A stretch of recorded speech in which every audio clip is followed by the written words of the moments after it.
ఏ విషయం మీదైనా సరే జయశంకర్ గారు ఇచ్చి పడేస్తారు, క్లారిటీగా మాట్లాడతారు. ప్రతి దాని మీద కూడా పూర్తి అవగాహన ఉన్నటువంటి విదేశాంగ మంత్రి. నిజంగా మోడీకి దొరికినటువంటి ఒక గొప్ప వజ్రం విదేశాంగ మంత్రిగా ఉన్నటువంటి జయశంకర్ గారు.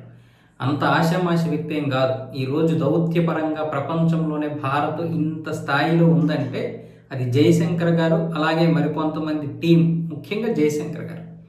ఆయన పోలెండ్ ఉప ప్రధాని, అలాగే విదేశాంగ మంత్రి అయినటువంటి రాడోస్లావ్ గట్టిగా ఇచ్చి పడేశారు ఆయనకి. ఎందుకంటే ఈరోజు ఢిల్లీలో వీళ్ళిద్దరూ మాట్లాడుకున్నారు.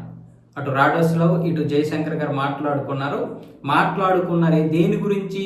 ఇప్పుడు ఇరు దేశాల మధ్య ఉన్నటువంటి పరస్పర ఒప్పందాల గురించి మాట్లాడారు. అందుకు ఆయన వచ్చాడు. కానీ మొన్న అక్టోబర్లో 2025 అక్టోబర్లో ఈ పోలెండ్ ఉప ప్రధాని విదేశాంగ మంత్రి పాకిస్తాన్లో పర్యటించి జమ్మూ కాశ్మీర్ గురించి వివాదాస్పద వ్యాఖ్యలు చేశాడు. ఇది ఇరు దేశాలు కలిసి మాట్లాడుకోండి, పరిష్కరించుకోండి అని సలహా చెప్తున్నాడు జమ్మూ కాశ్మీర్ గురించి. దానికి ఆ రోజే జయశంకర్ గారు వ్యతిరేకించారు ఆయన. కానీ ఈ రోజు కలిశాడు కదా, కలిసినప్పుడు ఇద్దాంలే అనుకున్నాడు. ఈ రోజు గట్టిగా ఇచ్చాడు. ఉగ్రవాదం గురించి మేము పడుతున్న బాధలు మీకేం తెలుసు?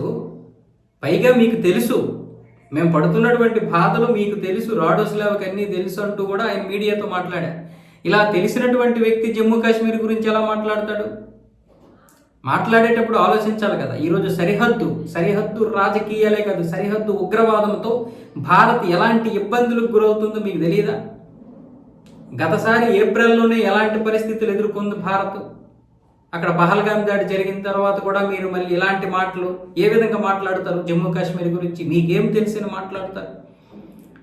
ప్రపంచం ఇలాంటి క్లిష్ట పరిస్థితుల్లో ఉన్నప్పుడు భారతదేశాన్ని మీరందరూ కూడా ఏకం చేసి భారతదేశం మీద ఇలాంటి మూకుమ్మడి దాడి చేస్తారా?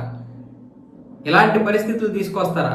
భారత్ అందరి సహకారం కోరుతుంది, అలాగే భారత్ అందరికీ సహాయం చేస్తుంది, శాంతి స్థాపన కోసం ప్రయత్నాలు చేస్తుంది తీవ్రంగా. ఇలాంటి దేశం మీద మీరు మూకుమ్మడిగా దాడి చేయడమే కాకుండా ఇతర దేశాలు, ఉగ్రవాద దేశాలతో జత కలిసి మీరు ఆ విధంగా మాట్లాడతారా అంటూ ఆయన స్పష్టంగా మాట్లాడేశారు, డైరెక్ట్గా మాట్లాడేశారు. ఈరోజు డైరెక్ట్గా మాట్లాడటమే కాకుండా కొన్ని చొరకలు, కొంత ర్యాగింగ్ కూడా చేశాడు ఆయన, మాస్ ర్యాగింగ్.